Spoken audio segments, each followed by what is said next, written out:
কয়েকজন নেতার বিরুদ্ধে চাঁদাবাজির অভিযোগ ওঠার মধ্যে কেন্দ্রীয় ছাড়া সারা দেশের সকল কমিটির কার্যক্রম স্থগিত করেছে বৈষম্য বিরোধী ছাত্র আন্দোলন।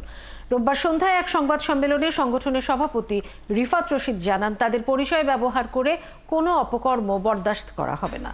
এদিকে চাঁদাবাজির মামলায় সংগঠনটির সদ্য সাবেক 4 নেতাকে রিমান্ডে পাঠিয়েছে আদালত। শনিবার বৈষম্য বিরোধী ছাত্র আন্দোলনের সম্মিলিত বেসরকারি বিশ্ববিদ্যালয়ের ভারপ্রাপ্ত আহ্বায়ক আব্দুর রাজ্জাক রিয়াদ সহ কয়েকজনের বিরুদ্ধে চাঁদাবাজির অভিযোগ ওঠে। এক বাসায় সেই টাকা আনতে গেলে সেখান থেকে 4 জনকে আটক করে পুলিশ। তুমুল সমালোচনা শুরু হয় চারিদিকে। এই ঘটনার রেশ কাটতে না কাটতেই সারা দেশে সব কমিটির কার্যক্রম স্থগিত করে সংগঠনটি। সংবাদ সম্মেলন করে এই ঘোষণা দেয়া হয়। বৈষম্য বিরোধী ছাত্র আন্দোলনের কেন্দ্রীয় কমিটি ব্যতীত সারা দেশের সকল কমিটির কার্যক্রম আনুষ্ঠানিকভাবে স্থগিত ঘোষণা করা হচ্ছে।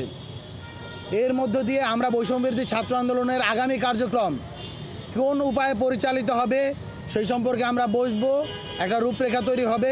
তাদের নাম ভাঙিয়ে কেউ কিছু করলে প্রশাসনকে ব্যবস্থা নেওয়ারও আহ্বান জানান রিফাত রশিদ। বৈষম্য বিরোধী ছাত্র আন্দোলনের ব্যানারকে ব্যবহার করে যারা কোনো প্রকার অপকর্ম করার চেষ্টা করবে, আমরা এখান থেকে স্পষ্ট জানিয়ে দিতে চাই, আপনারা তাদের বিরুদ্ধে অ্যাকশন নিন।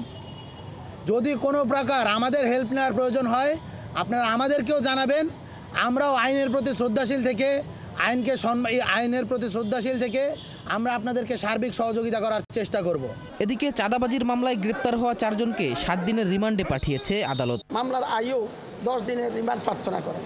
আমরা রাষ্ট্রপক্ষে আমরা সেম সাবমিশন রেখেছি।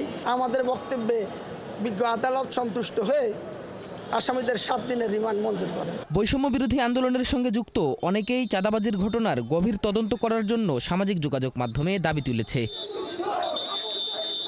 শাহিদুজ্জামান সাকিব, 71, ঢাকা।